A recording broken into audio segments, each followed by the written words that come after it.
It's Tuesday, October 28, 2025. I'm Albert Mohler, and this is The Briefing, a daily analysis of news and events from a Christian worldview. For all of human history, trade has been one of the most important dynamics when it comes to human interaction. And it's for that reason that President Donald J. Trump is in Asia. He's attempting to bring about, through personal diplomacy and a good deal of American foreign policy presence, he's hoping to reset the trade equation. Now, of course, he's a part of upsetting the trade equation, and he's done so quite deliberately in terms of a system of tariffs. The most immediate issue when it comes to the bilateral relationship is between the United States and China, just given the size of the economies and the issues that are at stake. And so it is really interesting that as the president is in Asia, it all underlines the importance for the United States and for just about every other country on the planet when it comes to trade. The New York Times ran a headline, "Asia Caught in Middle of U.S. Rivalry with China." David Pierson's the reporter. And as he tells us, even as President Trump is visiting the region, the two superpowers, the United States and China, are attempting to influence trade, not just when it comes to a bilateral transaction between the United States and China, but when it comes to all the other nations of Asia as well. Now, what is the reset that's going on here, or the reset that is threatened? The United States and our allies have been united in a system of trade, and that system of trade now also includes China. But China is creating a lot of disequilibrium in that system, and it is because China intends to be the dominant partner. China intends to be the dominant power when it comes to world trade. So what the New York Times is pointing to is the fact that even as Asia is really the target of the entire presidential visit, and the president hopes to have multilateral agreements or bilateral agreements with multiple partners, it is also true that the big issue is China. And the big issue is China when it comes to many of our other trading partners in the region. And the big question when it comes to the United States and China, not just on trade, but in terms of the projection of power, is which is the rising power, which is the declining power. Now, throughout most of, say, the 20th century, it was clear that the United States was the dominant power, and that was true in Asia as much as anywhere else. It is also true that the United States came up against some limitations to national power and national influence, just say Vietnam, for example. But in the aftermath of the end of the 20th century, it is clear that so much of the trade that had been, first of all, between the United States and Europe, now is between the United States and Asia. And when you think about the coming power versus the declining power, the so-called Asian tigers have been absolutely crucial to American economic power and also American trade policy over the course of the last generation and more. So you're seeing showmanship here. You're also seeing a clash of civilizations, and that's what many people will miss. When you look at a picture and you see President Donald Trump, you see the President of the United States with the Premier of China, with the man who is the chairman of the Communist Party in China, you are not looking at two persons who hold equivalent positions. The United States and China are fundamentally different nations. If you want to find the successor to Leninism, you will look to China. And as a matter of fact, right now, China is probably far more Leninist than it is Maoist in terms of the shape of its Marxist experiment. But you're also looking at the fact that China is absolutely convinced that it is going to win the battle with the United States. China is absolutely convinced that it is the rising power and the United States is the declining power. Following traditional Marxist dogma, the Chinese are absolutely convinced in their communism, in their Marxism, that the United States is a fundamentally decadent culture, a decadent civilization. And they look to the consumer society in the United States, and guess what? They intend both to profit by it economically, and that is the reason for a lot of the trade conflict. They also intend to eclipse it politically. And so one of the problems, by the way, is that the United States as a free society is facing a challenger that doesn't play by the same rules. Now, here's the disequilibrium of Donald Trump as president of the United States. He says out loud what former presidents said in private. He is saying out loud that we need a reset with China. He is very loud about the necessity of that reset. He also wants a big deal. This is a president who loves a big deal, and that includes a big trade deal. And the Secretary of the Treasury, Scott Bessent, made the announcement just yesterday that at least the framework for an agreement with China has been reached. Well, what would be the leverage in this? Well, for the United States, it's market. The United States is the giant consumer market, and China has made itself rich by importing all kinds of goods to the United States over the years. But China also has something America wants. Now, in one sense, you could say, well, it's a trade issue. Yes, the United States wants China to buy more American soybeans, but that's not the big issue. The big issue is that the United States and our allies need rare earths that are primarily, if not exclusively, available right now in commercial terms from China. Now, the United States is also indicating that it is putting a lot of hope, for example, in mining opportunities for those rare earth minerals, especially in Australia. And so that's also a part of a developing agreement the president is hoping to cement during his time in Asia. But you're looking at a fairly long runway there to have all of that going. Now, why would these rare earth minerals be so important? It is because high technology requires them. And you think, well, that would mean some of these super weapons and supercomputers. No, in your household, you already have microchips operating, and you're already dependent on systems that have to use these rare earths. And so this is where China was able to flex its muscle a bit. But it's also clear that President Trump flexed a lot of American muscle. It will be fascinating to see what this framework looks like, and it will be important to see whether it eventuates into a formal treaty. But all of this underlines trade, and here's where I want us to think about trade and understand that where you find civilization, you find trade. Where you find a couple of villages in Mesopotamia, you find trade. One of the very interesting things is that even as I'm recording this here on the shore of the Bosphorus, which is one of the most important waterways of trade in all of world history, the waterway that very narrowly separates Asia and Europe. And you look at this and you realize this has been the scene for so much of the world's trade for so many centuries. But you also come to understand that as you look at trade, we are looking at a situation which involves all kinds of reciprocity. And this gets back to something fundamental to the biblical worldview. Trade is found in the Scripture. I mean, for one thing, you had trade routes that were already apparent in the Scripture. But you also had trade when it comes, first of all, to the most, let's say, the smallest of civilizational units. In a neighborhood, you could have bartering and trade. You could have buying and selling. By definition, that commercial transaction comes down to the fact that one person has something that someone else is willing to trade for. And so you have to have two parties in a classic trade equation, both of whom believe that they are getting out of that trade exchange something that is to their advantage. Otherwise, there wouldn't be any exchange.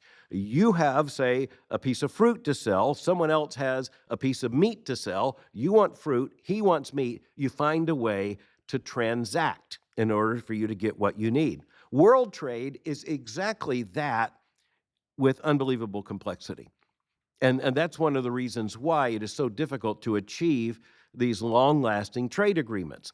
And so over the course of the last several decades, you've had the Reagan administration and the Clinton administration and the Obama administration announce vast world trade agreements. And yet right now we find ourselves back in the maelstrom of having to negotiate these things over again. And that's because markets change, conditions change, consumer interests change, technological needs change.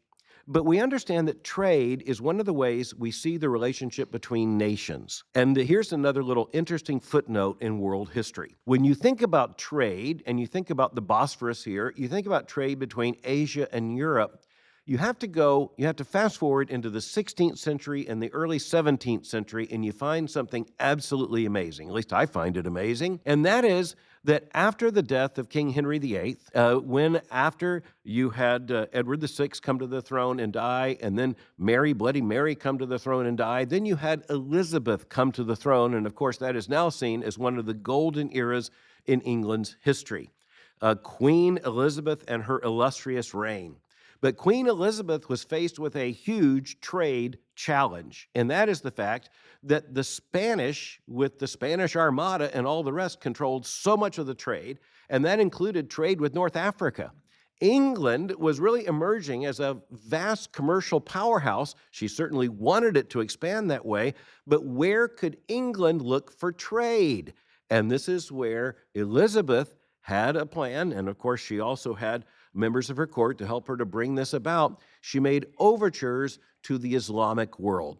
And so it's very interesting. You go back to the reign of Queen Elizabeth, and this is one of the reasons why you have a relationship right now between, say, the British and the Arabs that has a very long history most people don't know about. It goes back to Queen Elizabeth, and it goes back to her relationship with Islamic princes and sultans and all the rest. By the way, the fascination with the Ottoman Empire and with the Muslim world was already present in her father, King Henry VIII.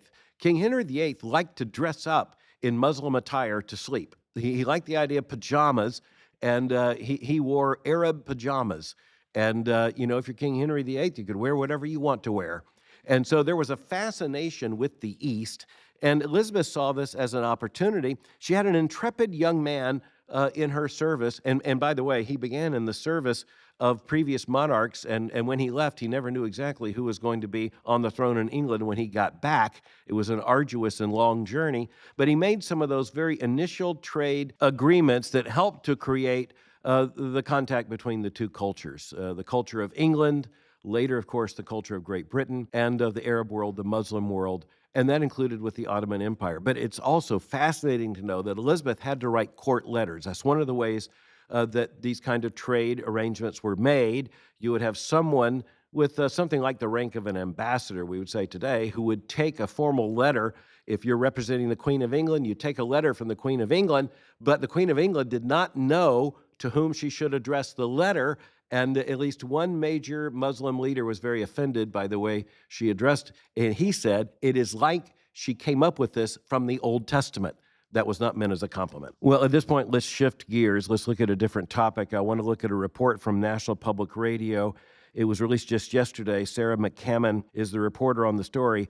It really is, in Worldview terms, fascinating. The headline is, Finland's stubbornly low birth rate shows why a population shift may be inevitable. So that's, in journalism, that's an awkward headline, but I'm going to read it again. Finland's stubbornly low birth rate shows why a population shift may be inevitable. So the headline is telling us that a vast decrease in births and an absolutely cratering birth rate in many nations is going to lead to what's called here a population shift. That's an understatement. It's not just a population shift. That's a neutral term.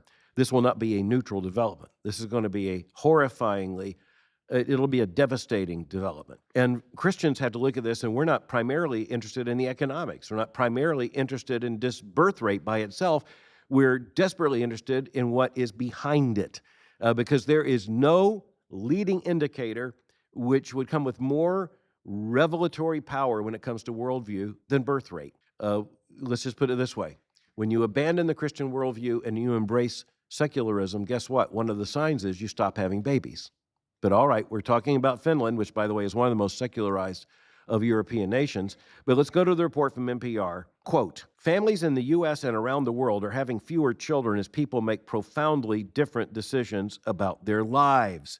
And reporting from Finland, we are told that that is now a huge problem in that Scandinavian nation. Quote, researchers say Finnish people are increasingly delaying having children or not having them at all. The nation's total fertility rate, that's TFR if you're looking at the statistics, a technical term used by demographers, has fallen to historic lows in recent years.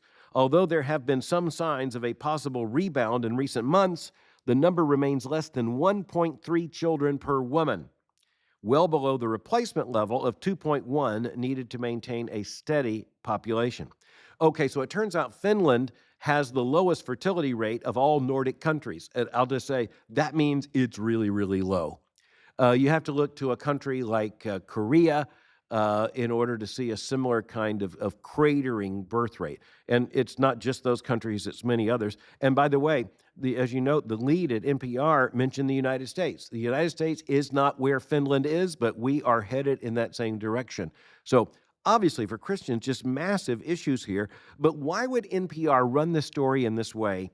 And why would they say that a population shift may be inevitable? Well, here's a background. If you look at many of the arguments that people have been making about the falling birth rate, They've been trying to make economic and political arguments. They've been saying, look, when you look at populations, you're looking at people who would like to have more children, but they can't afford to. And so you need a welfare state. You need a lot more government support. You need to subsidize children. You need a much bigger social service system.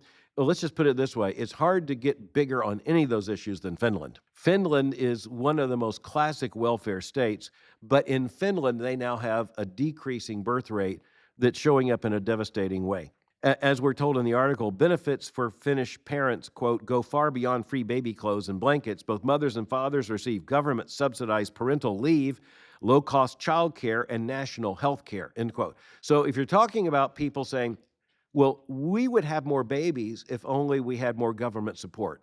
If we had more health care, if we had more government coverage, I mean, right down to baby clothes and blankets, the whole thing. If you make it economically more attractive, we'll have more babies. Well, Finland made it about as attractive as it could possibly be made, and yet the birth rate is cratering there. This is surprising the Finns, and that becomes very clear. Quote, births have fallen across the region, that means the Nordic region, with Finland's falling to the lowest rate among the 5 nations, down by a third since 2010. So again, 15 years, the birth rate falling by a third. You can do the math. This can't last. One of the persons cited in the article said, quote, what is puzzling researchers is how this could be true because all of these countries are relatively good in providing support to families. Quote, but there aren't really good explanations for the very low fertility rates at present, end quote. Okay, so this tells us something, and it seems to be something that is a wake-up call, something that must be shocking to those who are behind these governments and looking at these statistics. The fall-off in the birth rate can't primarily be about economics. It just can't be. Common sense says it can't be. And that's because in times of great poverty, still had more children. You look even at the Great Depression, there was a dip in the birth rate, but there wasn't a catastrophic fall-off in the birth rate. Now, you're also looking, some of you are thinking, well, yes, but they didn't have modern birth control and contraception and all the rest. Some of that is true, but when you look across human records, you look at birth rates, you look at economic factors, they aren't directly correlated. That's just not an argument that holds water. It is, of course, commonsensical to say that if people don't think they can afford to have a baby, they'll have less incentive to have a baby. But the definition of what it means to have the means to have a baby, let's be honest, that has been recalibrated in a consumer society to mean something very different than it meant to our grandparents. We'll just leave it at that. But here's where the Finn issue becomes really fascinating, because in Finland, they pay for virtually everything.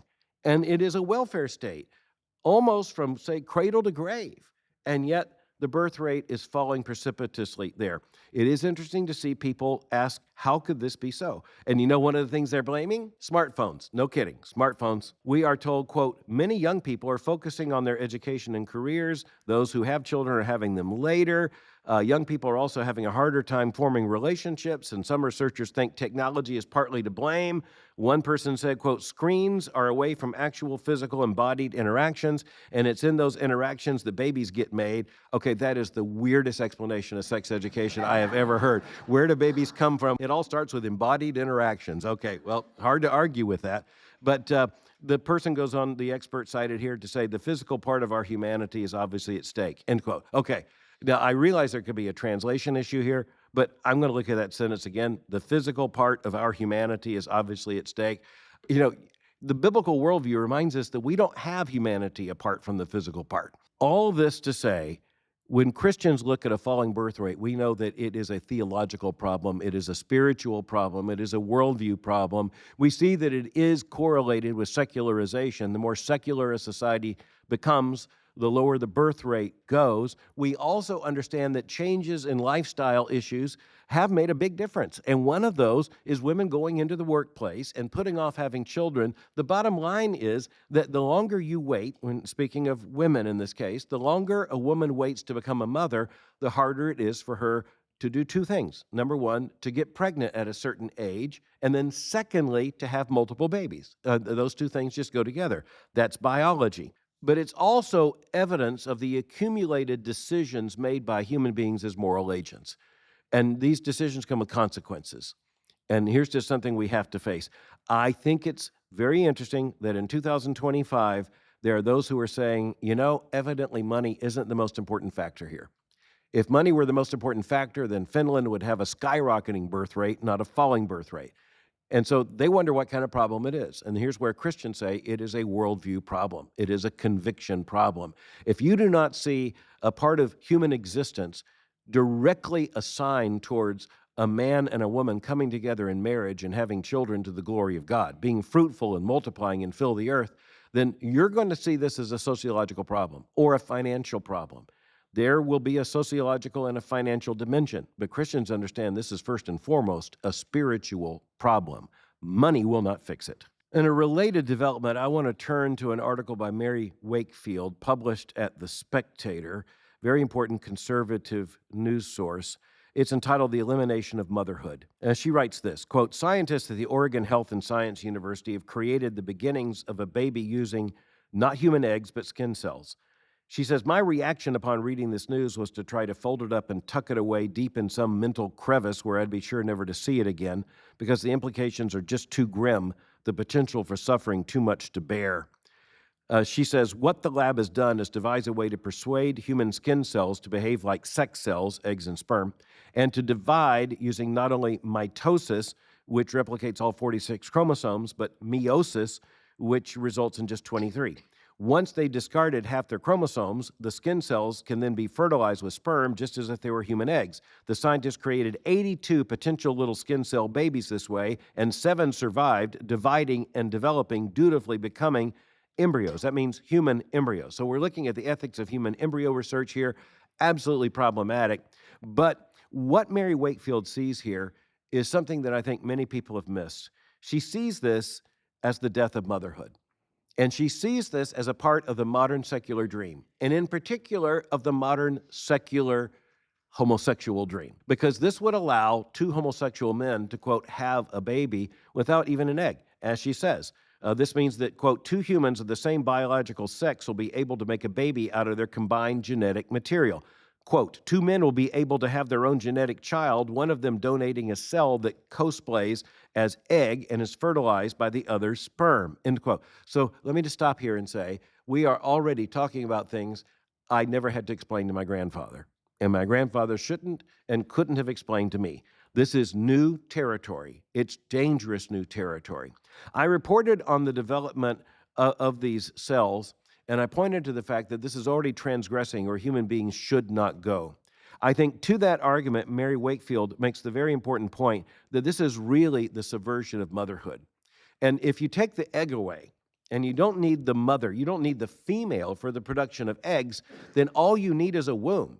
And with the development of so-called artificial wombs, you won't need women at all. And as a matter of fact, you won't even need female cells from female bodies, because after all, the cells can simply be taken. If you use this process, you can take the cell of either gender and turn it into an egg. All right, she asked the question, coming in the future. She says, where comes the question, where's my mother? The answer would then come, you never had one. She then writes this, they say you can't miss what you never had. Listen to this. I wish that were true. Samantha Weissing, an American woman who grew up with 2 decent fathers but no mother, has written, quote, I felt the loss. I felt the hole. As I grew, I tried to fill that hole with aunts, my dad's lesbian friends and teachers. I remember asking my first grade teacher if I could call her mom. I asked that question of any woman who showed me any amount of love and affection. It was instinctive. I craved a mother's love even though I was well loved. Listen to this next sentence. But at least children who grow up apart from their biological mothers can go in search of them. At least they have mothers to find. To create children who have never had a mother of any sort is to conjure Aldous Huxley's Brave New World. Well, the implications of this are huge. But I think Mary Wakefield is one of those who sees the problem, and then she also understands the moral context in which this now emerges. And there are people who are going to say, no, this technology has nothing to do with the deliberate subversion of motherhood. It has everything to do with allowing persons who are infertile to have babies, or people who, let's just say, don't bring a sperm and egg to the equation to have a baby. That's already, from the Christian worldview, a horrifying problem that defies creation order in Genesis. But now you can see there's more to the story. I think Mary Wakefield is absolutely right. Her article, by the way, isn't just interesting. It's one of those articles you see that is absolutely heartbreaking. After all, just imagine a child asking, "Who is my mother?" and being told you never had one. Just days ago, that might have been dismissed as science fiction. But after this announcement, it can be dismissed no more. Christians, at the very least, have to understand what is at stake and why, even if others go here, we cannot. Thanks for listening to The Briefing. For more information, go to my website at albertmohler.com.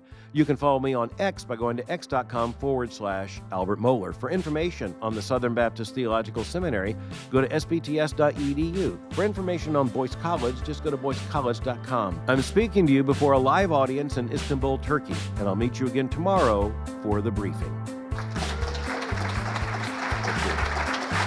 Thank you so much.